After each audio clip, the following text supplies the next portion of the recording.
A family is vacationing on their yacht in the middle of the Caribbean Sea. Julia, the mother, jumps into the water to swim.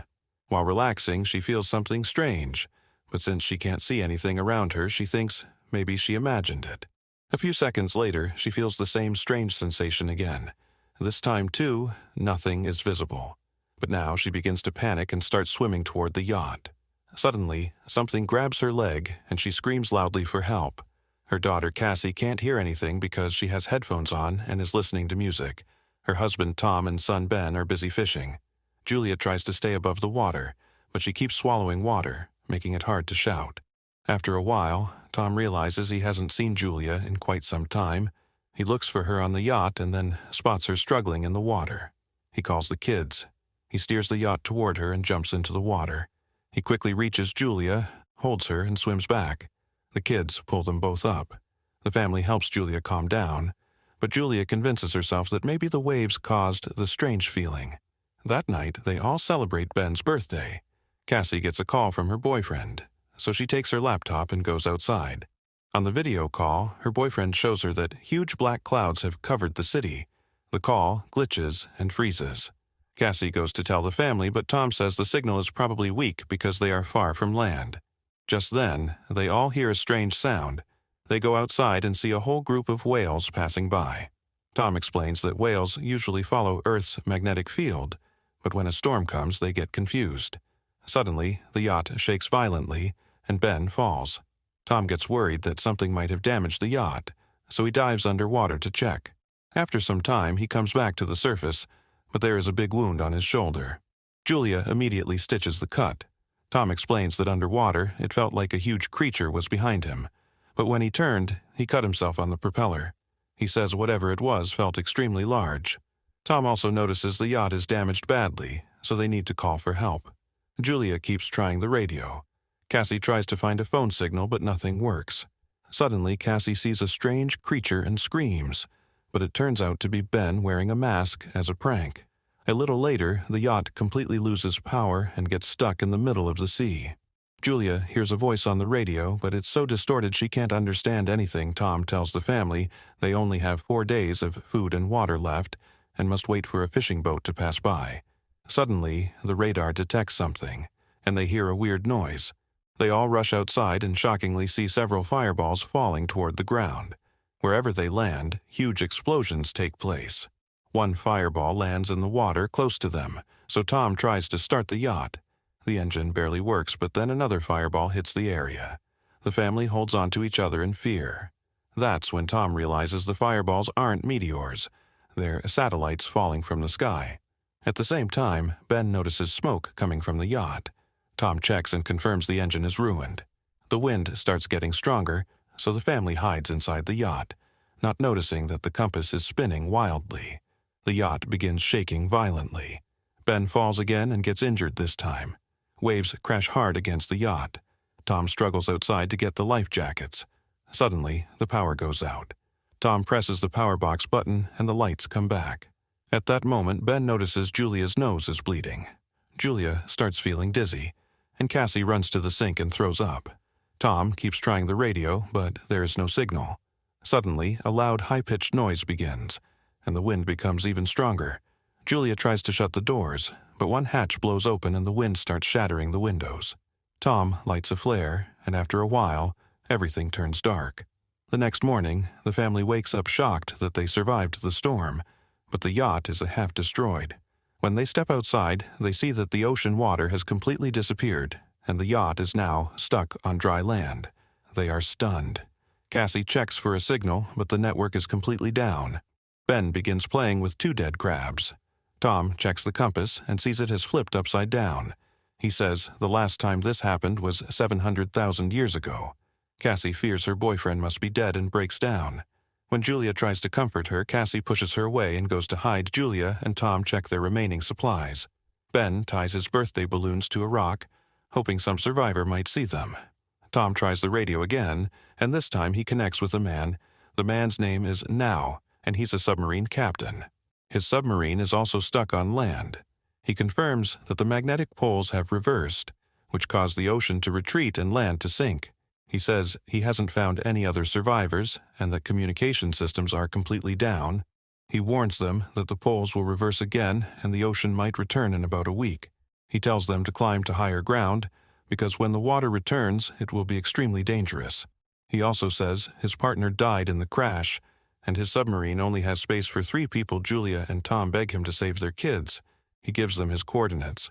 Tom calculates that reaching the submarine will take 2 to 3 days. He tells the family to rest well tonight because they will leave in the morning. The next morning, the family is packing their things. Suddenly, Tom sees something moving nearby. It's a limping man holding a harpoon, with a dog barking nonstop beside him. Tom approaches him and gives him a bottle of water, but the man speaks in a language Tom can't understand. After drinking the water, the stranger suddenly smashes the bottle on Tom's head and kicks him hard in the face. Julia runs in fear, but it's too late. The man stabs Tom in the stomach with the harpoon. Tom struggles for a moment, and then the man also slashes his throat. The man then chases Julia and throws the harpoon at her, injuring her shoulder. Julia, in pain, runs into the yacht and tells the kids to hide. She locks the door. Cassie and Ben crawl under the sofa. Julia gives them the flare gun and hides in the bathroom with a knife. The man bangs violently on the door and eventually breaks in. He steals some food and starts searching the yacht. Then he heads toward the bathroom, but Julia cleverly escapes through a small opening. The man thinks she ran away, but while she tries to sneak out, his dog sees her and starts barking. The dog jumps at her, so Julia kills it with the knife. Hearing the dog scream, the man rushes out and becomes furious, seeing his dog dead. Meanwhile, Julia tries to enter the yacht from the other side. She climbs up and tries to squeeze through a broken window, but the man reaches there first. He grabs her and punches her hard, making her fall down. Julia grabs furniture to save herself, but the man kicks her away. Then he steps on her wrist so she drops the knife, grabs her hair, smashes her face to the floor, and throws her on the sofa, choking her. The kids are witnessing everything. Cassie finally comes out and fires the flare gun at the man. It hits him directly and sets him on fire. The yacht also catches fire.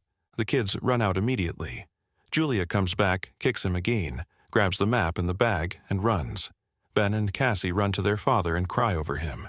Julia joins them, and all 3 say their final goodbye to Tom with tears. Suddenly, the burning man comes out of the yacht again, so the family runs. Soon, the yacht explodes. After walking some distance, they stop near a small waterfall to rest. Cassie thinks the crazy man may have come because he saw the balloons. Hearing this, Ben blames himself.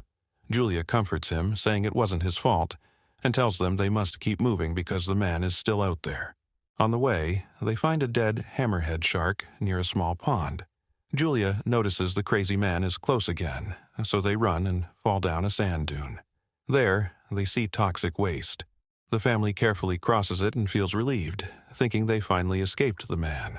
As they walk, they see giant dead sea animals and all the plastic that used to be under the ocean. Ben starts slowing down, and Julia realizes he is close to dehydration. She tells them to stop. When she checks the water bottle, she is shocked. There is almost no water left. Cassie realizes she might not have closed the bottle properly. Julia yells angrily that her carelessness wasted their water. Cassie argues that it doesn't matter because they won't survive anyway. The 2 argue for a long time, but the family keeps moving. After a while, they find a crashed plane. Something moves inside, scaring them, but it's just some birds. They decide to spend the night inside the plane. They share a small snack. Julia finds a family photo inside Tom's jacket, which breaks her heart. Cassie asks, "Mom, what was your and Dad's love story?"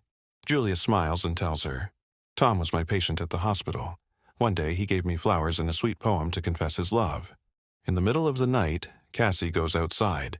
The crazy man tries to grab her from behind, but Julia suddenly attacks him, stabbing him repeatedly and killing him. Cassie hugs her mom and calms her.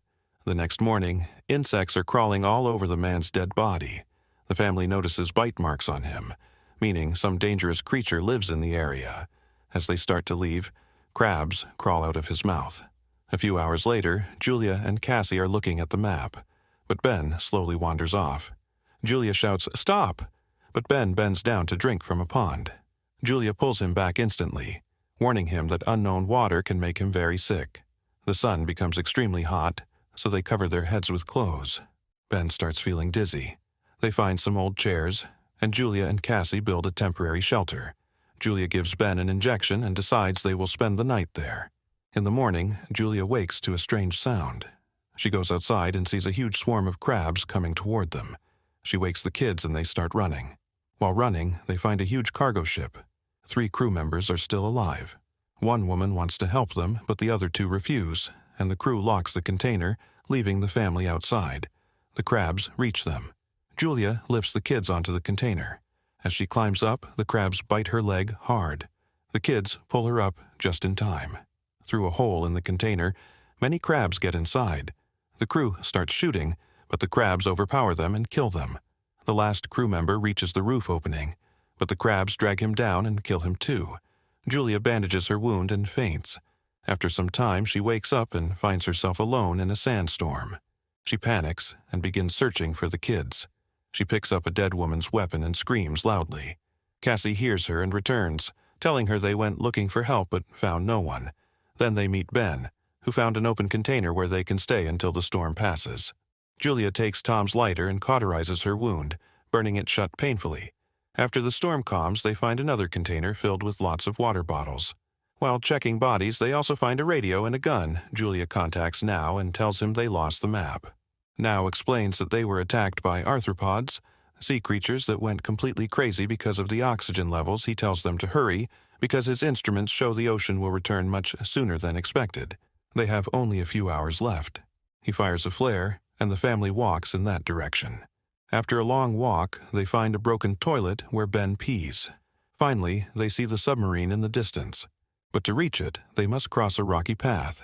As they walk through it, the walls begin to shake and rocks start falling, causing a dangerous rock slide.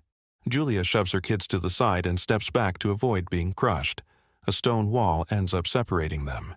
Julia tells the kids to go on without her, but Cassie refuses and insists Julia should try climbing. After a long argument, Julia promises she will find them later. Cassie is forced to pull her brother forward. The kids climb the rocky path and reach the submarine, but when they get there, they see Now lying outside covered in blood. He tells them his time is up, and now they can take the submarine. There will be one extra seat. Cassie runs back to find her mom. Meanwhile, Julia sees crabs approaching and starts firing. She kills some of them, but the swarm is huge and hard to fight. At that moment, Cassie appears at the top of the wall and reaches out her hand. Julia, despite her injured leg, climbs quickly. With Cassie's help, she gets over the wall, and they both run toward the submarine. Ben is already on top, firing shots to distract the crabs until the family climbs inside. As soon as the crabs reach the submarine's body, they start eating it. Julia grabs the gun and keeps shooting until the kids are safely inside. Once they're in, she realizes she's out of bullets and throws the empty gun at the crabs before entering. The family locks the hatch securely and watches through the window as crabs surround the submarine. At that moment, the ocean comes rushing back. They quickly take their seats, buckle up, and hold each other's hands. The huge waves toss the submarine violently. Julia sees visions of their journey and Cassie vomits. The high-pitched noise returns and the family faints. Sometime later, Julia and the kids wake up and are relieved to be alive. They unlock the hatch and step outside, seeing that the waves have carried the submarine into a ruined city. This means they now have hope of surviving and starting a new life. And this is where the movie ends. Don't forget to subscribe to the channel and hit the bell icon so you can keep watching fun videos like this. Thanks for watching.